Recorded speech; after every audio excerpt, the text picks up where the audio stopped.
بسم اللہ الرحمن الرحیم۔ السلام علیکم دوستو، آج جس ٹاپک پر ڈسکشن کرنی ہے وہ ہے ڈان لیکس۔ 6 اکتوبر 2016 کو پاکستان کے انگلش نیوز پیپر ڈان میں ایک سٹوری چھپی جس کا ٹائٹل تھا شر پسند گروہوں کے خلاف ایکشن لو ورنہ عالمی سطح پر پاکستان اکیلا رہ جائے گا۔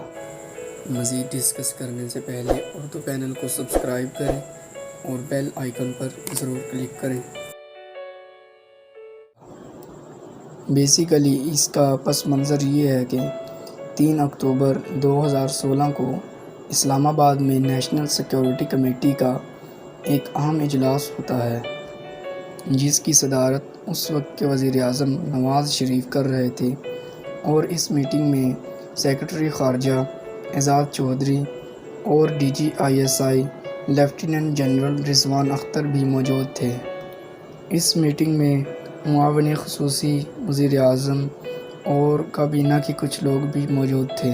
اس کمیٹی میں اعجاز چودھری نے بریف کرتے ہوئے کہا کہ تمام ممالک کا مطالبہ ہے کہ پاکستان شر پسند عناصر کے خلاف ایکشن لے ورنہ پاکستان عالمی سطح پر اکیلا رہ جائے گا۔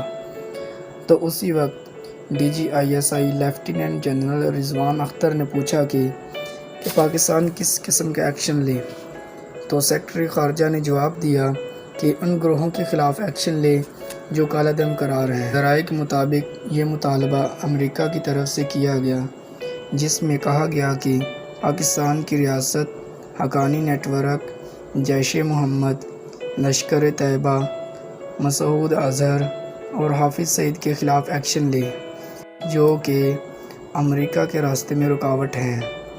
اور اعجاز چودھری نے کہا کہ اس طرح کے مطالبات انڈیا اور دوسرے ممالک سے بھی آئے ہیں، اور یہی ممالک دعویٰ کرتے ہیں کہ ISI ان تمام گروہوں کی سرپرستی کرتی ہے اور ان کو پاکستان میں پناہ دیے ہوئے ہیں۔ یہ سب سننے کے بعد DGISI نے کہا کہ تو لیں آپ ایکشن۔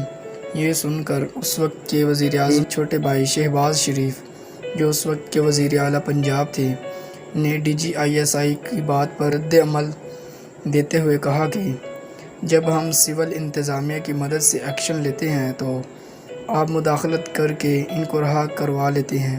شہباز شریف کے ریمارکس حیران کن تھے، کیونکہ ایسا تقریباً ناممکن ہوتا ہے کہ ایک وزیر اعلیٰ DGISI کو اس طرح ٹرول کرے۔